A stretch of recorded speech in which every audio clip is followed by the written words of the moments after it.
Capítulo 31. Gwendolyn caminó por el sendero del espeso bosque, acompañada por Stephen, Abertol y Alistair, y, por supuesto, Declan, que no se apartaba de su lado, casi aferrado a ella. Su pelo se pegaba a su pierna. Era un grupo poco extraño, los cuatro y un leopardo. Gwendolyn, la reina. Stephen, el jorobado. Abertol, el erudito. Y Alistair, la druida misteriosa. Dos bellezas, mujeres jóvenes, un anciano y un jorobado. Desde una perspectiva externa, deben haber parecido ser un grupo vulnerable de viajeros, tomando este camino alejado hacia el norte, en el famoso bosque de Tornwood, nada menos. Pero las apariencias engañan.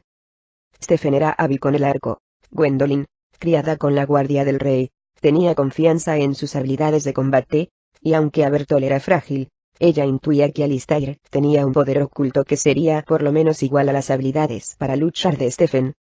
Gwen observó el hermoso y espeso bosque a su alrededor, con los árboles hechos de una corteza blanca, antigua. Lo llamaban el bosque del invierno. Los alrededores del norte del anillo estaban llenos de ellos. Las hojas brotaban aquí en invierno, se caían en el verano y comenzaban a florecer en otoño. Ahora que era invierno, estaban en plena floración, enormes hojas blancas en todas partes, cubrían la escarcha. Parecía un paraíso blanco, la escarcha en las hojas crujían bajo sus pies. Gwendolyn sintió que el frío era más intenso, más penetrante, con cada paso que daban. Este lugar era tan puro, tan intacto, como si nada malo pudiera ocurrir aquí. Sin embargo, Gwen sabía que algunos de los peores criminales acechaban en medio de estos árboles. Gwendolyn se había sentido aliviada cuando Stephen, Abertol y Alistair habían insistido en acompañarla en su búsqueda al mundo de las tinieblas. Abertol había intentado disuadirla, recordándole que ningún ser humano había entrado en el mundo de las tinieblas y regresado vivo, pero no sirvió de nada. Ella sabía que tenía que hacerlo, que esto era lo que más necesitaba Thor.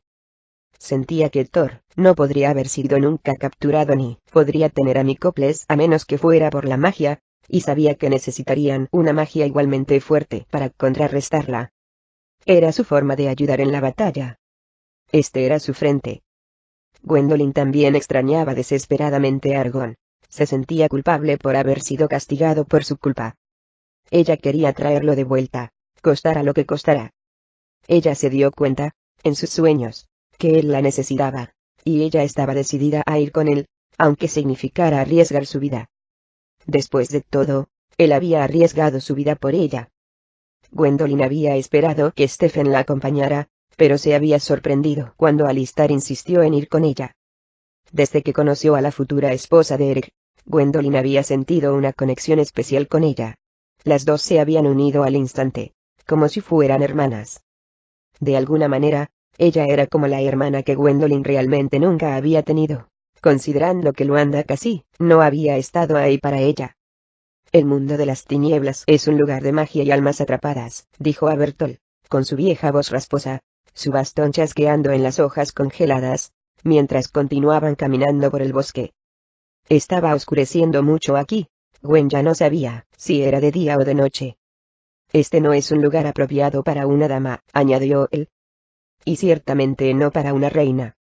Abertol había intentado disuadirla todo el camino, tratando de convencerla de regresar. Ella no quería escuchar nada más. Creo que nuestra ruta no es aconsejable, mi señora, continuó diciendo él. Argon ha servido a los Magir durante varias generaciones. Quizás ha llegado la hora de seguir adelante. No podemos entender a los hechiceros. En cualquier caso, no veo cómo puedas salvarlo. Argon fue el asesor de confianza de mi padre, respondió Gwendolyn, y ha sido un buen y fiel amigo. Si él está destinado a quedarse donde está, entonces ni yo ni los dioses podemos impedirlo. Pero no le dejaré quedarse allí, sin intentarlo al menos. Estos árboles son antiguos, siguió parloteando Abertol. Esta madera ha visto siglos de batalla. Pero nunca ha habido una ciudad aquí. ¿Por qué? Gwendolyn notó que mientras más viejo se hacía, Abertol se había vuelto más propenso a hablar consigo mismo, a contar viejas historias y lecciones, escuchar a alguien, o no. Hablaba más y más en su vejez, y Gwen a veces tenía que ignorarlo. Por supuesto, La Tierra no podría tolerarlo, continuó diciendo a Bertolt. Esta Tierra ha sido relegada a lo largo de la historia del anillo, a un lugar de abandono. Es el camino al mundo de las tinieblas, es todo. Aquí no vive nadie. Excepto, por supuesto, los pillos y los ladrones de la noche. Es un refugio para delincuentes, ¿entiendes? Nadie cruza Tornwood sin una comitiva adecuada. Y estamos entrando solo nosotros 4. Movió la cabeza. Esto será un desastre. Ahora, si me hubieras hecho caso, comillas, Gwendolyn trató de desconectarse de él, mientras Bertolt continuaba murmurando. ¿Él siempre sigue así?, le preguntó Alistair a Gwendolyn, quien iba junto a ella, sonriendo. Ella sintió hacia Bertolt mientras él continuaba con su monólogo. Gwendolyn también sonrió. Más que antes, dijo ella. Alistair sonrió. ¿Le temes al mundo de las tinieblas? Gwendolyn hizo la pregunta, sobre todo en su mente. Alistair continuó caminando junto a ella, callada e inexpresiva, hasta que finalmente, meneó la cabeza. Tengo que ser honesta y decir que no, sentenció ella. Gwendolyn estaba intrigada. No era la respuesta que ella esperaba. ¿Por qué? He visto algunas de las peores cosas que este mundo ofrece, dijo Alistair. He sufrido lo suficiente como para saber que el miedo es un desperdicio de energía. Lo que tiene que venir, vendrá. Y lo que no, no lo hará. Mientras continuaron caminando, Gwendolyn percibió que había algo más que Alistair quería decirle. Gwen la encontró tan misteriosa, y había muchas preguntas que quería hacerle. ¿Quién era esta mujer, esta druida, que no le temía a nada? Pero Gwen no quería entrometerse. En lugar de eso, ella respetó su silencio, esperando hasta que estuviera lista para hablar. Finalmente, Alistair suspiró. Una vez trabajé en una taberna, dijo Alistair. Una noche, mientras estaba sirviendo bebidas, un cliente me agarró de la muñeca, y cuando nadie estaba mirando me tiró dentro de una habitación. Era un hombre fuerte, con el agarre de un guerrero, y yo no tuve la fuerza para oponerme. Clamé por ayuda, pero nadie me oyó, o a nadie le importé. Alistair continuó caminando, mirando al espacio, como si lo volviera a vivir. Algo pasó, dijo Alistair, finalmente. Todavía no lo entiendo completamente. Traté de empujarlo para alejarlo de mí, y una ráfaga de energía salió de la palma de mi mano. Golpeé su pecho, y él salió volando por la habitación. Allí permaneció congelado por el miedo, mirándome con asombro. No esperé. Me di vuelta y salí por la puerta. Alistair suspiró. Yo soy diferente de los demás. No sé cómo, pero lo soy. No veo a este Domingo de la misma manera que tú. No quise hacerle daño a ese hombre. Pero no pude haberlo evitado, aunque lo intentara. Gwendolyn estaba más impresionada con Alistair, cada vez que hablaba con ella. Alistair era tan modesta, hablaba con suavidad, y a pesar de su belleza, Gwen podía decir que tenía una gran fuerza. Gwen también notaba un sentido de camaradería con ella. Había encontrado a alguien que había sufrido, al igual que ella, alguien que entendía lo que era ir al otro lado, y regresar. Gwen no quería entrometerse, pero tampoco podía evitarlo. Se sentía obligada a hacer la siguiente pregunta. ¿De dónde vienes?, preguntó. Antes de que Alistair pudiera contestar, se oyó el ruido de una ramita partiéndose en el bosque, y todos se volvieron para ver aparecer detrás de ellos a una docena de hombres. Kron gruñó, con un ruido feroz. Sus pelos se pararon mientras estaba al frente del grupo, y dio unos pasos adelante. Gwendolyn inmediatamente recordó su emboscada en el bosque del sur. Estos hombres eran ladrones, también, era obvio por sus expresiones, pero eran de apariencia todavía más sombríos. Vestidos con cota de malla de la cabeza a los pies, tenían armas nuevas, parecían insensibles al frío, y estaban bien organizados, camuflados en blanco. No se veían como ladrones aficionados, como los del bosque del sur. Parecían asesinos profesionales. Ella temía por Kron, quien estaba gruñendo más y más fuerte, sobre todo porque el ladrón levantó una ballesta hacia su cabeza. Kron, vuelve aquí, le dijo Gwendolyn. Pero Kron tenía otras ideas. Kron, audaz, saltó en el aire, y con un horrible gruñido, puso sus colmillos en la garganta de uno de los ladrones antes que pudiera disparar. El ladrón gritó, mientras Kron lo clavaba al suelo. Kron lo despedazó de izquierda a derecha, y en unos momentos, el ladrón estaba muerto. Se escuchó el ruido del disparo de una ballesta, y una flecha navegó a través del aire antes de que cualquiera de ellos pudiera reaccionar. «KROHN», gritó Gwen. Kron chillaba mientras la flecha se incrustaba en su costado, derribándolo. Los ladrones esperaban que eso fuera todo, pero Kron los sorprendió. Todavía no terminaba. Kron se levantó de un salto y volvió a saltar, gruñendo. Derribó a otro ladrón, matándolo, antes de que otra flecha navegara por el aire y derribara a Kron para siempre. «KROHN». Gwen lloró, avanzando hacia él. El ladrón al mando dio un paso al frente, y apuntó su espada hacia la garganta de Gwendolyn. Ella y los demás se congelaron. «Diré esto una sola vez», dijo el soldado líder, con una voz rasposa, sin calidez. «Desnúdense todos. Quítense la ropa, todo lo que traen. Después, recuéstense boca abajo en la nieve. De todos modos los mataremos, pero así, su muerte será rápida e indolora. Si se resisten, será larga y tortuosa». «¿Y qué tipo de opción es esa?», preguntó a Bertolt. «No veo por qué debemos permitirles que nos maten».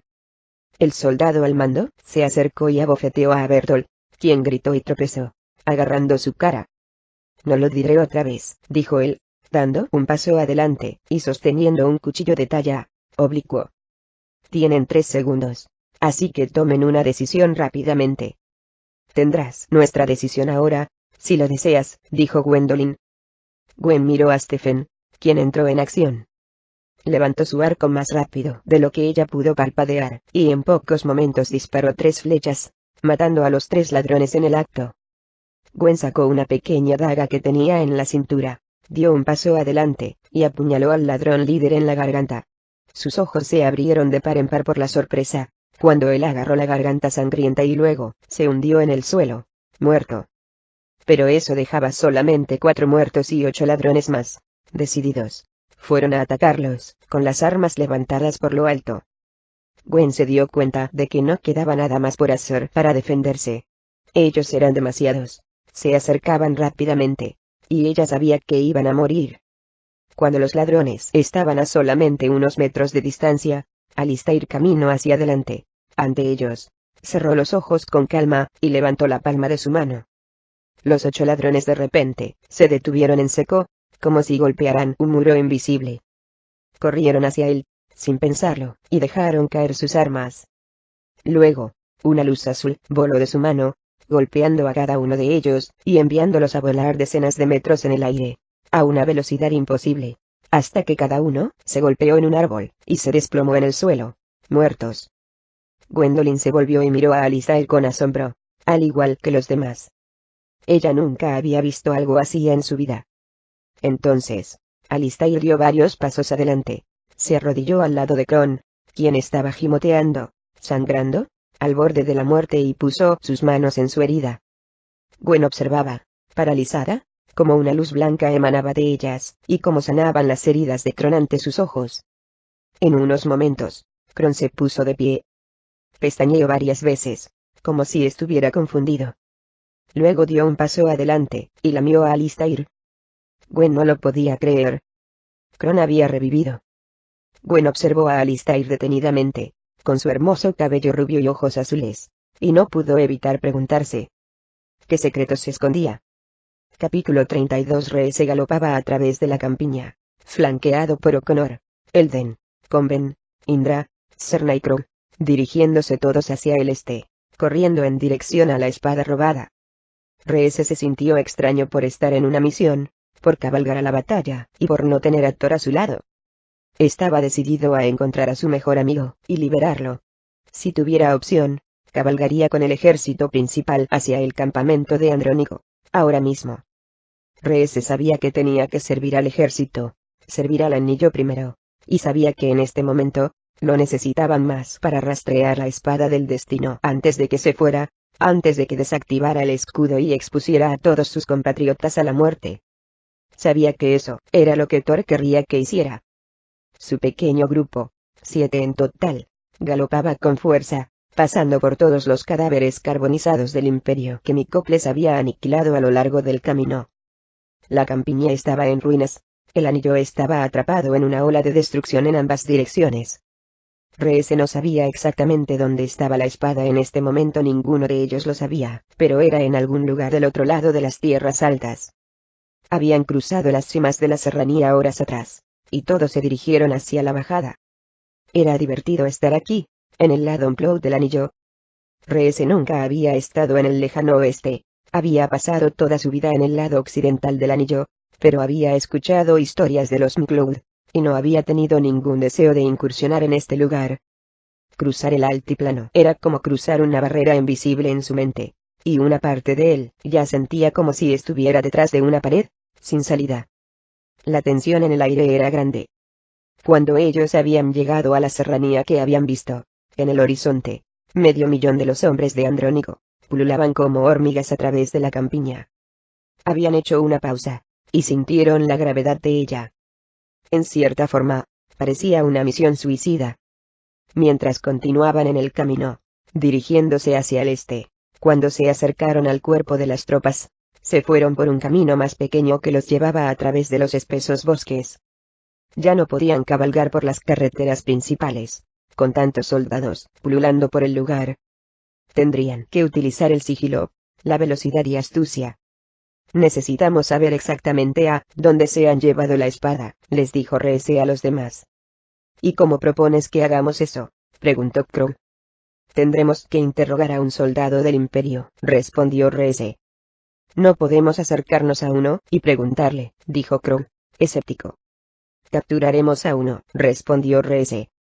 Los 7 nos enfrentaremos a una división del imperio, dijo Crow, presionando. Rhys se impacientaba con el escepticismo de Crow y su falta de respeto frente al comando. No necesitamos hacer frente a una división, explicó Rhys. Solo tenemos que emboscar a un grupo pequeño. Es por eso que nos fuimos por el bosque. Todos los ejércitos envían exploradores, en la periferia del campamento principal. Continuaron cabalgando en un tenso silencio, yendo hacia lo más profundo del bosque durante varios minutos, hasta que finalmente Rhys había detectado movimiento. Rhys levantó la mano, haciendo una señal y todos se detuvieron.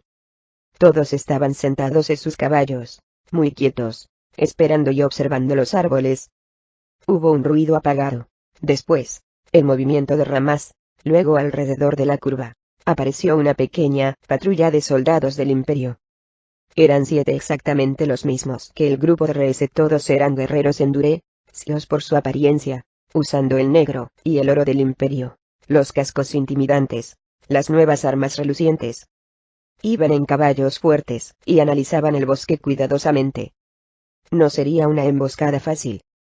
Pero no tenían elección. Si no lo hacían, de todos modos los descubrirían. Rhys sentía confianza en sus propias habilidades. Solo esperaba que Indra y los 2 nuevos de la legión pudieran usar las suyas. En un momento como este, deseaba desesperadamente que Thor estuviera a su lado. A mi señal, le susurró a los demás. Preparen sus armas. Todos estaban sentados en sus caballos, viendo cómo se acercaban las tropas. Rhys podía sentir que su caballo quería saltar, y lo mantuvo a raya. Las palmas de sus manos sudaban, a pesar del frío. ¿Y quién te puso a cargo aquí?, le preguntó Krog a Rhys. Rhys se volvió y vio a Krog mirándolo desafiante. Rhys y sus amigos habían luchado juntos perfectamente por tanto tiempo, que Rhys nunca había esperado que hubiera división entre ellos. Thor está al mando, corrigió Rhys. Pero él no está aquí. En su ausencia, yo soy el líder. Ahora cállate o vete. Rhys reaccionó repentinamente, temiendo que las voces los delataran. Pero Krog no iba a ceder. Yo soy tan miembro de la legión como tú, dijo Krog. Rhys se enrojeció de rabia. Krog iba a delatarlos. Rhys corrió hacia él para callarlo de una bofetada. Pero ya era demasiado tarde. La discusión captó la atención de las tropas del imperio, que de repente miraron hacia ellos. Antes que cualquiera de ellos pudiera reaccionar, Conven soltó un grito de guerra, pateó su caballo y se dirigió hacia el bosque. levantó su espada, y cabalgó imprudentemente, directo hacia el grueso de la patrulla del Imperio. Era intrépido o suicida. Reese estaba perdiendo el control rápidamente, viendo que su plan se desmoronaba alrededor de él. Conven, con la espada levantada, se dirigió hacia el grupo de soldados sorprendidos, acuchillándolos violentamente, y logrando derribar a algunos de ellos con sus golpes salvajes. Ni siquiera se molestó en levantar su escudo, mientras le llovían golpes.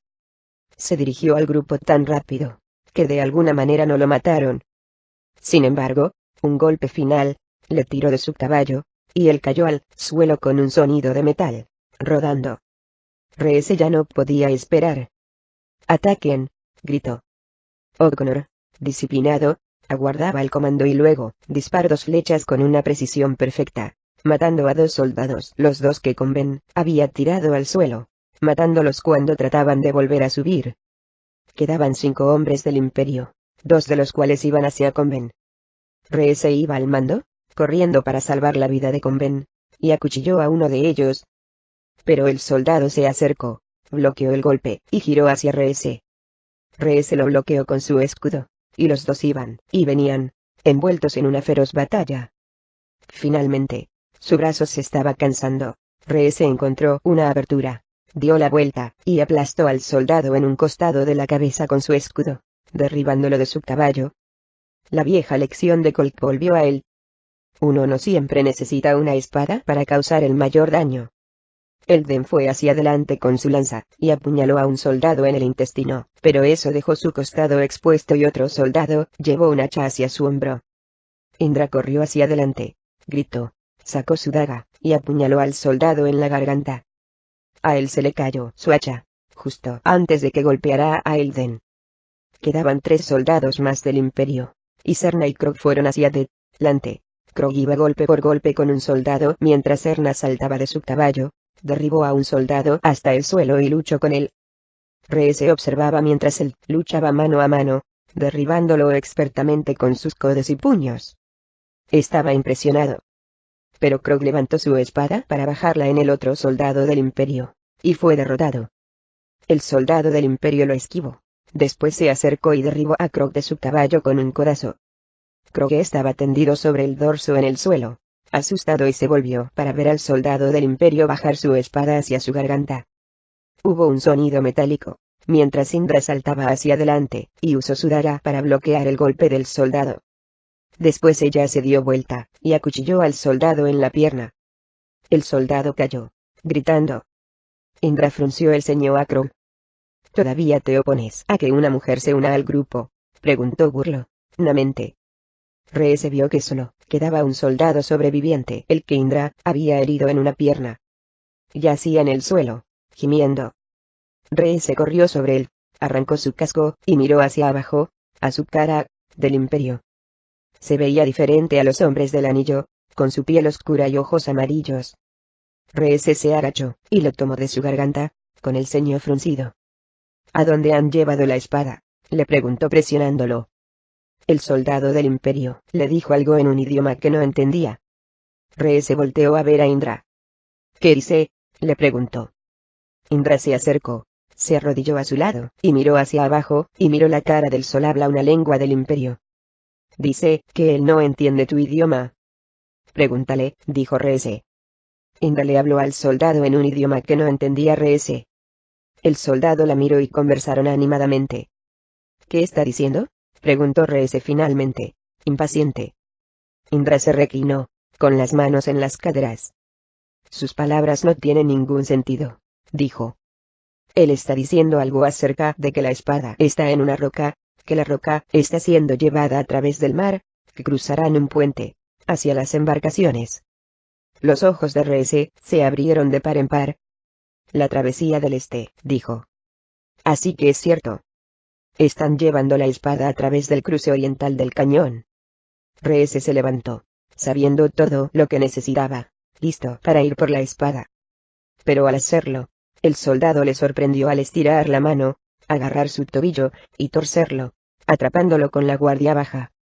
Reese gritó de dolor, mientras el soldado sacaba un puñal escondido en su cinturón, y lo subió, preparándose para meterlo en la pantorrilla de Reese. Comben apareció con su lanza, y antes de que alguien pudiera reaccionar, lo clavó en el pecho del soldado, sujetándolo al suelo. Rhys miró a Comben, y vio la locura en sus ojos. Él estaba muy agradecido por salvarle la vida. Sin embargo, también se preocupaba por él. Si Comben no se recuperaba pronto por el duelo de su hermano, Rhys temía que no estaría con ellos por mucho tiempo. Rhys se levantó. El tobillo palpitaba del dolor, y fue furioso hacia Krog, que todavía estaba tirado en el suelo, tratando de levantarse. Rhys avanzó y puso un pie en su pecho, sujetándolo al suelo. Nos delataste, dijo Rhys, echando humo. Si quieres volver a casa, ve a casa. ¿Quieres quedarte con nosotros? Tendrás que obedecer las órdenes. Si desafías mi comando otra vez, serás tú a quien yo mate. ¿Entiendes? Krog lo miró desafiante, pero finalmente cedió y asintió con la cabeza, estando de acuerdo. Rhys dejó de estar sobre él, y volvió a montar su caballo, al igual que los demás. Él gritó y pateó, y pronto fueron al galope a través del bosque. Cabalgó con todas sus fuerzas. La travesía del este estaba lejos, y si iban a salvar la espada, no tenían tiempo que perder. Capítulo 33. Kendrick, al mando de miles de hombres, hizo una pausa en la cima del pico más alto de las montañas, mientras miles de caballos se detenían detrás de él. Miró los valles que estaban abajo, en el lado oriental del anillo, vio al 500.000 de hombres de Andrónico, extendidos en grupos, hasta donde alcanzaba la vista, brillando en el sol, y sabía, como guerrero, que sus posibilidades eran escasas. Pero no tenían elección. Thor los necesitaba, y el anillo necesitaba a Thor. Con Thor y Micoples, y la espada del destino de regreso, volverían a tener una oportunidad otra vez. Si no, todo estaría perdido. Y lo más importante, Kendrick sentía que Thor era como un hermano para él, sin importar las probabilidades. El honor de Kendrick le impedía hacerse de la vista gorda por su captura. Kendrick se quedó junto a Eric, Godfrey y Tyrus, los comandantes de las 4 divisiones, insólitos aliados, convocando a sus montones de hombres. Kendrick estaba feliz de regresar a la batalla con Eric, el campeón de los plateados, el más grande guerrero que había conocido el anillo. Con él a su lado, sentía que todo era posible. Eric, un líder nato, levantó un dedo y señaló. De aquí al campamento de Andrónico está en esos 2 valles, dijo Eric. En el punto más oriental, todos ellos convergen en un punto de paso forzoso. En un área tan estrecha, tendremos la ventaja. Hay 2 caminos ante nosotros. Kendrick, tú y yo, podemos llevar el grueso del ataque justo por el medio, mientras que Godfrey, te unirás a nosotros, y Tyrus puede estar al lado, a la derecha. Vamos a dividir el frente de los hombres de Andrónico. Entonces podemos converger más allá de los valles, y atacar como una fuerza unificada, hacia el punto más estrecho de su flanco oriental. Si los atacamos todos juntos, podemos crear un efecto de embudo y muchos de nosotros seremos capaces de deslizarnos más allá de ellos, para encontrar a Thor. Kendrick asintió con la cabeza. Estoy de acuerdo, dijo Kendrick. Nuestro objetivo es atacarlos rápidamente, para no vernos envueltos en la batalla, y hacer que un pequeño grupo avance hacia su campamento. Entonces estamos perdiendo el tiempo hablando aquí, gritó Tyrus. Él gritó y pateó su caballo, y se dirigió hacia la derecha, y sus hombres de las islas superiores, en su armadura escarlata y azul, lo siguieron obedientemente, pisándole los talones. Kendrick y Eric patearon sus caballos, y también fueron a la carga, tomando los caminos de la montaña delante de ellos, yendo hacia la izquierda, con sus fuerzas tras ellos, con un grito. Pero Godfrey simplemente estaba sentado en su caballo, viendo todo. Señor, nosotros no los seguiremos, se escuchó la voz de sorpresa del general de Godfrey, su caballo brincando junto a él. Godfrey estaba ahí sentado, y observaba el horizonte, con otros planes en mente. Se volvió y asintió, con la cabeza a Cort y Fulton, quienes levantaron cada uno un cuerno. Los soplaron de modo alterno, en notas de staccato. Después de esperar 10 segundos, el sonido de sus trompetas se repitió, haciéndose eco de en algún lugar del lejano valle, a la izquierda. ¿Qué fue eso, mi señor?, preguntó su general, confundido. Godfrey sonrió, satisfecho. Verás, respondió. Kendrick y Eric tenían sus fuerzas, y Godfrey la suya. puede que no sea un guerrero tan bueno como ellos, pero tiene la astucia. Y había hecho planes de contingencia propios. Godfrey gritó y pateó su caballo, y sus hombres lo siguieron, mientras todos se alejaban de las otras divisiones, y se dirigían hacia la izquierda de la montaña. Mientras lo seguían ciegamente, Godfrey solo rezaba para que su plan funcionara. Eric sostuvo su espada por lo alto, casi de pie en su caballo, mientras galopaba, con su rostro feroz, en modo de batalla. Él ganó más y más velocidad, y se estaba acercando al gran grupo de hombres del Imperio, esperando para darles la bienvenida en la base de la parte baja del valle.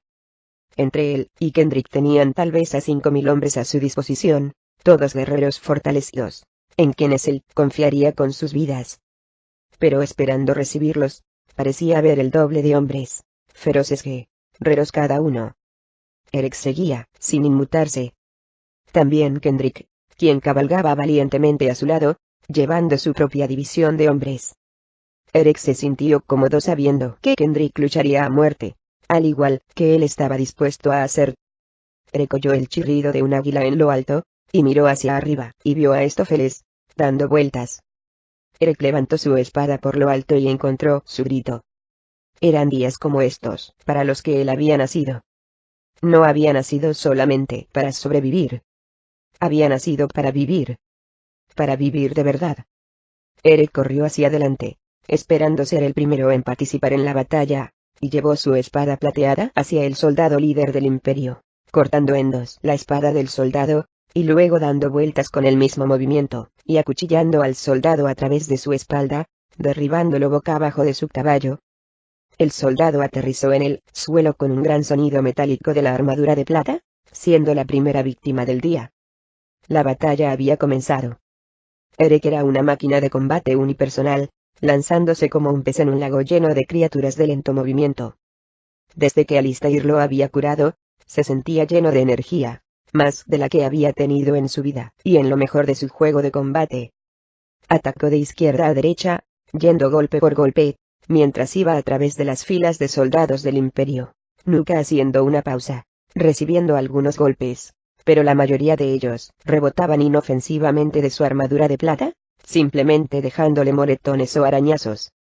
Él, por otro lado, infligió una fuerza letal, matando a una amplia franja de soldados de izquierda a derecha, golpeando con mortal precisión, y moviéndose más rápido, antes que cualquiera de ellos pudiera reaccionar. Había una razón por la que era campeón de los plateados: nadie luchaba más rápido que él. Mientras los soldados del Imperio elevaban sus espadas, Eric ya había perforado sus armaduras. Era hermoso verlo, y estaba claro que esto era para lo que había nacido. En los alrededores, Kendrick luchaba igual de brillantemente, haciendo que sus hombres atacaran al otro contingente de hombres del Imperio, yendo golpe tras golpe, con una gran cantidad de ellos, derribando a casi tantos como Eric. Era un líder intrépido, y sus hombres reunidos alrededor de él, en el fragor de la lucha. Los hombres empezaron a caer a ambos lados, mientras los guerreros del Imperio eran feroces por derecho propio, bien descansados y bien entrenados. El sonido metálico se elevó, resonando en los oídos de Kendrick, mientras los hombres luchaban por sus vidas en ambas direcciones. La batalla subió de nivel, los caballos chocando unos con otros, sin tener a dónde moverse. Ambos lados se bamboleaban, de un lado para otro, y eso le recordaba a Kendrick las olas del mar, empujando hacia adelante y hacia atrás, inhalando y exhalando. En algunos momentos, los hombres de Kendrick y Eric iban ganando impulso, empujando hacia adelante. En otras ocasiones, ellos eran repelidos. Mientras la batalla crecía aún más, los soldados comenzaron a desmontar de sus caballos, y la lucha fue cuerpo a cuerpo. La lucha fue feroz y sangrienta. Los soldados usaban espadas y lanzas y mazas y hachas, otros con sus dagas o incluso con sus manos.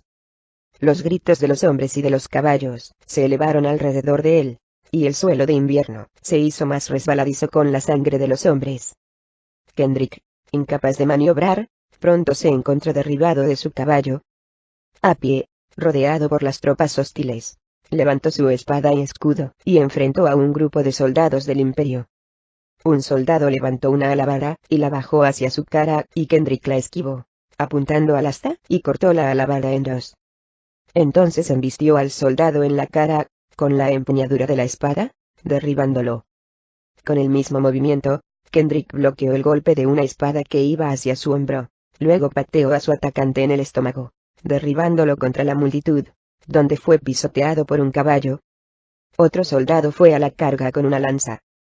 Este golpe llegó demasiado rápido. Kendrick, distraído por sus otros atacantes, se preparó para el golpe mortal. Se oyó el sonido distintivo de un escudo, y Kendrick vio a Eric junto a él, desviando la lanza. Eric entonces se acercó con su escudo, y golpeó al soldado en la cara. Otro soldado se acercó a Eric con un mayal, y con el mismo movimiento, Eric retiró su escudo, y lo lanzó. Lo hizo girar en el aire, con su borde afilado, cortando el cuello del soldado. Dos soldados más del Imperio atacaron por detrás a Kendrick y a Eric, emboscándolos, armados con sus lanzas. Sucedió tan rápido, que no hubo tiempo para reaccionar. Hubo otro sonido metálico, y Kendrick volteó a ver a Atme y a Brandt. Habían dado un paso al frente, y habían bloqueado los golpes de lanzas que iban hacia Eric y Kendrick. Atme con su escudo, y Brandt con su guantelete. Atme apuñaló al atacante con su espada, mientras que Brandt golpeaba al otro atacante, enviándolo al suelo. Kendrick estaba inspirado, luchando al lado de Eric, Atme y Brandt, como en los viejos tiempos, y agarró el mayal del soldado del suelo, y le dio vueltas por lo alto, creando un amplio perímetro alrededor de los cuatro, y sacando a media docena de soldados del Imperio. Los combates se hicieron más intensos, y más feroces, más y más gruesos, durante lo que parecían horas. Sin importar cuán duro habían luchado todos, Kendrick sentía que no estaban ganando impulso. Era como luchar contra una marea interminable. Empezaba a dudar seriamente acerca de si serían capaces de ejecutar su plan de pasar a un pequeño grupo rápida y furtivamente para liberar a Thor en el centro del campamento. Hubo una explosión de cuernos, y Kendrick miró al extremo del valle para ver un espectáculo que le preocupó. Varios miles de hombres más de Andrónico fueron llegando en el otro extremo del valle, llegando a asistir a sus compañeros. El impulso fue suficiente para rechazar la marea. Kendrick, Eric y sus hombres comenzaron a empujar más y más atrás, aplastando a los soldados. Varios de sus hombres comenzaban a caer, y Kendrick estaba empezando a darse cuenta de que estaban perdiendo. Los hombres del Imperio eran demasiado fuertes para ellos, y eran demasiados. Él sabía que, a menos que algo pasara pronto, él y sus hombres serían asesinados en este campamento. Kendrick había detectado algo por el rabillo del ojo, a lo alto, en un lado del valle, reflejando la luz. Él vio algo que lo desconcertó. Allí, en la cima de un acantilado, había varios miles de soldados montados a caballo, vestidos con la armadura distintiva y la bandera de los McLeod. Se dirigían a la ladera, hacia el flanco de batalla. Al principio, Kendrick pensó que iban a secundar la causa del Imperio.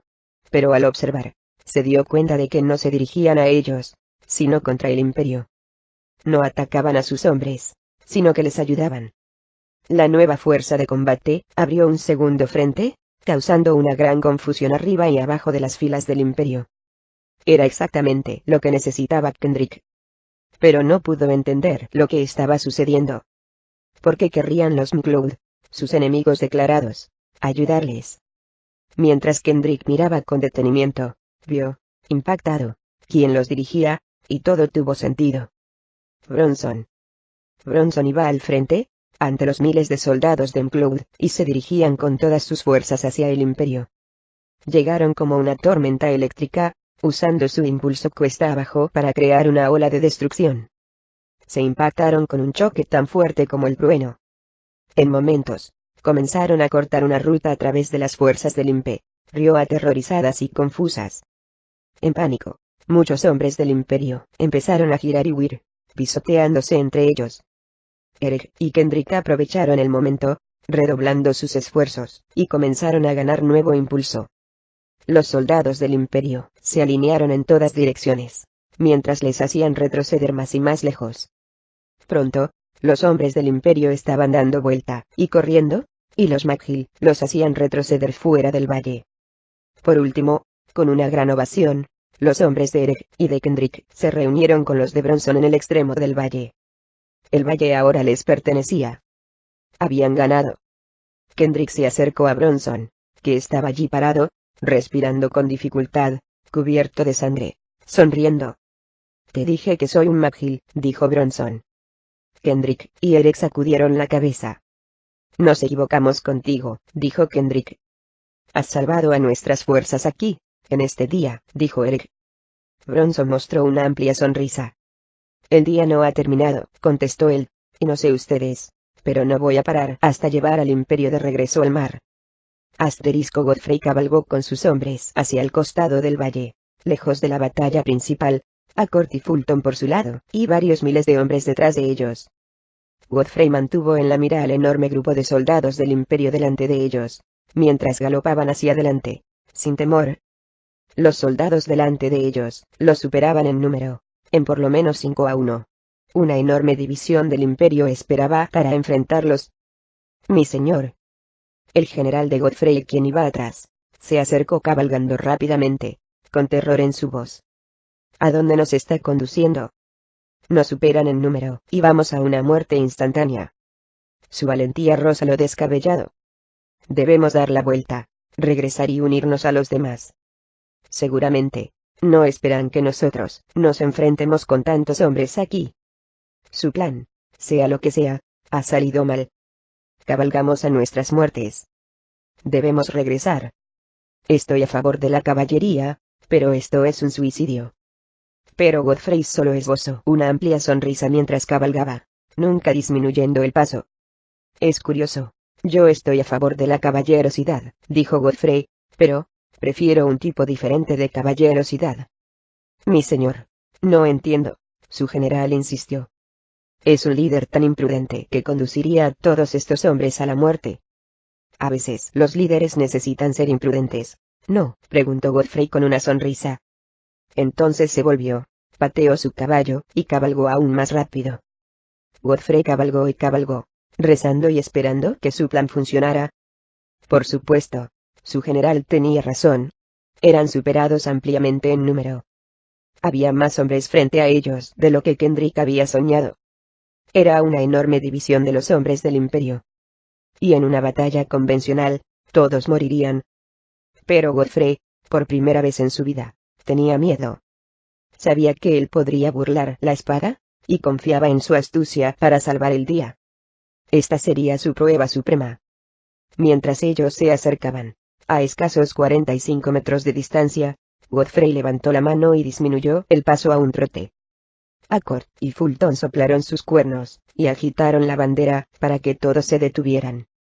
Detrás de ellos, los miles de hombres de Godfrey se detuvieron, a solo 35 metros de los hombres del imperio, quienes estaban ahí, paralizados, alineados en filas perfectas, callados.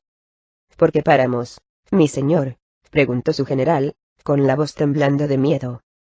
Pero Godfrey lo ignoró. Godfrey había desmontado, sonando su armadura, y Court y Fulton desmontaron junto a él.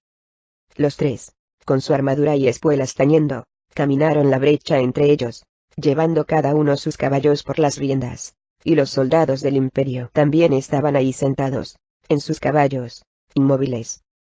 El general del imperio, al frente, desmontó, junto con otros dos guerreros, y caminó para reunirse con ellos. Se reunieron en el centro, en un tenso silencio. Godfrey, Court y Fulton voltearon hacia sus caballos, y soltaron decenas de enormes bolsas de arneses.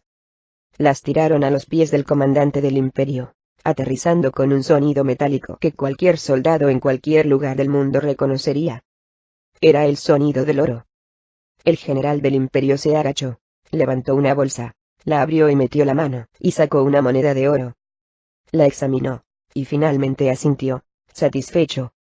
Nuestros hombres son tuyos, dijo. Surgió una enorme ovación entre los hombres del imperio. Dándose cuenta de lo que había pasado, surgió una ovación entre los hombres de Godfrey. El general de Godfrey apareció al lado de ellos, mirando el inmenso montículo de oro brillante, con la boca abierta, atónito. Godfrey le sonreía. Cuando me conozcas, dijo Godfrey con una sonrisa, poniendo una mano sobre su hombro, descubrirás que hay muchas maneras de ganar una batalla. Capítulo 34. Rómulo caminaba pavoneándose por el pasillo de mármol del edificio del Capi, Bertolio, abriéndose paso hacia las grandes puertas de la sala del Gran Consejo. Sus pasos resonaron mientras caminaba solo, pasando fila tras fila de soldados condecorados del Imperio, quienes estaban callados, en posición de firmes. El Gran Consejo lo había convocado esta vez, y él lo sabía, para destituirlo, para despojarlo de todos los títulos y rangos, para interrogarlo sobre sus actividades, y para juzgarlo por traición. Él tenía espías por todas partes, y ya sabía lo que diría cada uno de ellos. Este era su momento para encarcelarlo de una vez por todas, y sellar el poder de Andrónico. Rómulo tenía otros planes. Ahora que él tenía en la mano el manto de terciopelo, pronto podría partir del Imperio, cruzar el gran mar, entrar en el anillo, destruyendo el escudo, y derrocando a Andrónico para siempre. Pero antes de embarcarse en su misión final para convertirse en el mejor gobernante del Imperio, tenía un último asunto que resolver. El Consejo. Una perpetua espina en su costado. Él habría venido por su voluntad a buscarlos, atar cabos sueltos, pero ellos lo habían llamado primero. Tenía sus propios asuntos que deseaba discutir, y no creía que a ellos les daría gusto. Rómulo marchó a través de las puertas abiertas. Varios soldados tiraron de ellas para abrirlas, respetuosamente, y haciendo una reverencia mientras se hacían a un lado. Rómulo caminó directamente hacia la sala. Parado detrás de él estaban las caras insatisfechas de 2 docenas de concejales, que representaban a todas las provincias del Imperio, mirándolo con desprecio y desdén. La puerta se cerró detrás de él. «Puedes quedarte donde estás, porque no estarás aquí mucho tiempo», dijo uno de ellos, cuando él apenas entraba en la habitación. Rómulo se quedó paralizado, mirándolos. Se instó a la moderación. «Nos han llegado rumores de que tú cortaste el suministro de refuerzos para el gran Andrónico. No estamos interesados en tu explicación. En nombre del Gran Consejo del Imperio, se te juzgará y condenará por traición. Serás encarcelado y ejecutado al día siguiente. Te colgarán en el árbol más alto, para que todos los aspirantes a ser traidores te vean». Rómulo respiró profundamente, anticipándolo. Luego mostró una amplia sonrisa, y dio un paso adelante, desafiándolos. «Estoy encantado de escuchar que tienen planes para mí», dijo Rómulo. «Porque yo también tengo planes para ustedes». «No tenemos interés en tus planes», dijo otro concejal. «Tienes suerte de que el gran Andrónico no esté aquí en persona para torturarte lentamente. Tendremos misericordia, y te ejecutaremos rápidamente». «Guardias, arréstenlo», gritó otro concejal. Se quedó allí, esperando, y no pasó nada. Los viejos parecían desconcertados. Y la sonrisa de Rómulo se ensanchó. «Guardias», gritaron. Rómulo sonrió aún más, y dio otro paso hacia adelante. Ya no es el gran Andrónico. Ahora, es el gran Rómulo. Mientras asentía, de entre las sombras, desde todos los rincones de la habitación, de repente aparecieron 2 docenas de los mejores asesinos de Rómulo.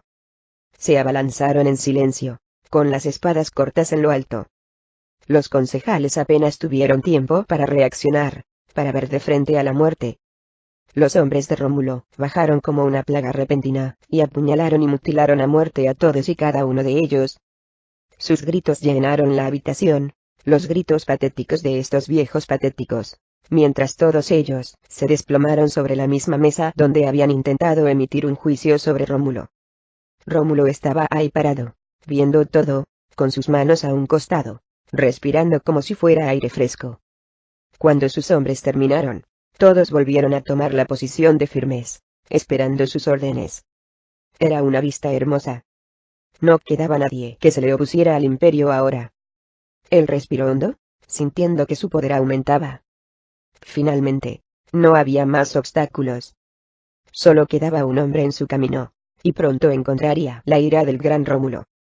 Pronto entraría al anillo, y pronto sería suyo.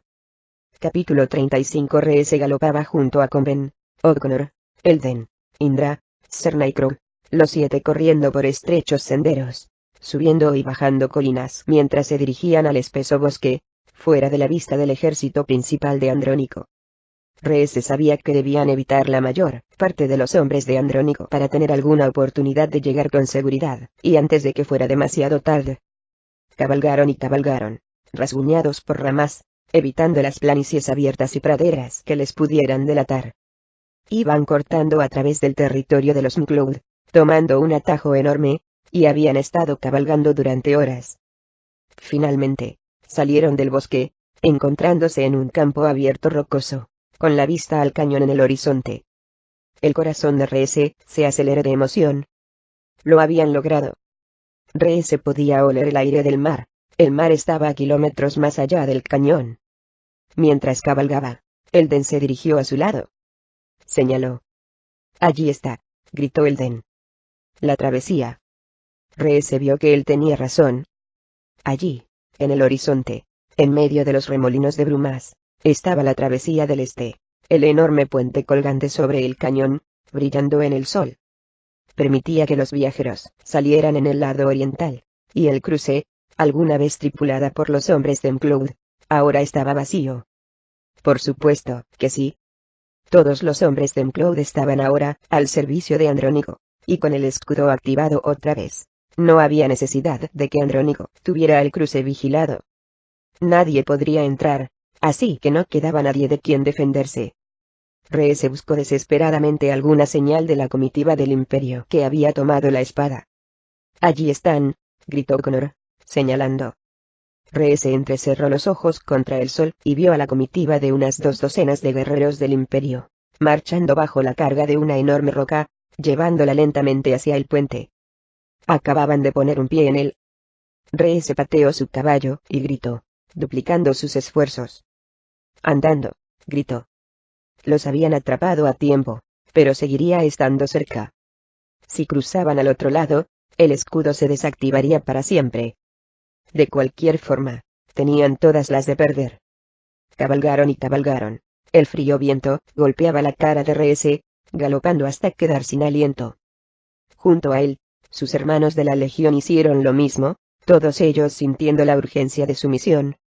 Afortunadamente, el grupo del Imperio iba lentamente, abrumados por la roca, y cuando iban cruzando el puente, Reese y sus hombres aminoraron la brecha rápidamente. Reese y los demás alcanzaron el puente, y pasaron sobre él, sin bajar la velocidad, alcanzando a los hombres del Imperio mientras iban a mitad del camino. Los hombres del Imperio oyeron la conmoción, y todos se dieron vuelta, y enfrentaron a Reese y a los otros, con expresiones de sorpresa en sus rostros. Dejaron la roca, y se dispusieron a luchar. Reese se dio cuenta de que eran superados en número. Ellos eran 7 contra 20, más los guerreros curtidos del Imperio. Pero la espada estaba a la vista, y no había marcha atrás. ¡Fuego!, gritó Reese otra vez. O'Connor, junto a él, disparó 2 flechas, derribando a 2 soldados. Elden arrojó su lanza, Indra lanzó su daga, y Conven su pequeña hacha de lanzar. Cada uno de ellos dio en su objetivo, derribando a 5 de ellos, estrechando las probabilidades. Reese fue por delante de los demás, sacó su espada, y cabalgó en el grueso del grupo. Cabalgó entre los 2 soldados del Imperio, y saltó de su caballo en el aire, derribándolos a ambos con sus brazos. Todos cayeron dando vueltas en el suelo, y Reese aterrizó en un giro, dio la vuelta, se arrodilló, y acuchilló a cada uno antes de que pudieran ponerse de pie. Sus hermanos de la Legión peleaban alrededor de él, cuerpo a cuerpo, mientras el combate se hacía feroz. Los sorprendidos soldados del Imperio parecían recelosos de perder la espada, con la intención de cruzar el cañón con ella, y se distrajeron en su lucha, apiñándose alrededor. También estaban todos evidentemente cansados de llevar la roca tan lejos, dando ventaja a Reese y a sus hombres. Reese, luchando por su vida, por la vida de Thor, por la vida de la espada y por la vida del anillo, daba todo lo que tenía. Nunca había luchado con tal desenfreno, acuchillando y apuñalando y bloqueando golpes, y derribó a varios soldados, igual que Conven que estaba junto a él, quien también luchaba con una rabia descabellada. Elden utilizaba su fuerza pura para vencerlos, blandiendo un hacha de batalla, y usando sus piernas fuertes para patear a varios soldados en el pecho, sobre sus espaldas. O'Connor disparaba flecha tras flecha, la mayoría de ellas dando en el objetivo, e Indra, también, tenía una fuerza para tomarse en cuenta, abriéndose paso entre los hombres, y acuchillándolos con su daga. Serna y Krog eran una impresionante adición al grupo. Serna blandiendo un mayal, derribando las espadas de las manos de los soldados del Imperio antes de que los atacaran, y Krog usando su escudo como arma, bloqueando golpes hacia los otros, y aplastando a los soldados en la cara y en la garganta, enviándolos al suelo. Él siguió con su gran guantelete con tachuelas, noqueándolos para siempre. Pronto, las probabilidades eran parejas. Allí estaban ellos 7 contra 7 del Imperio, todos cubiertos de sangre y jadeando. Un soldado del Imperio gritó un comando a otro, en un idioma que no entendía Reese.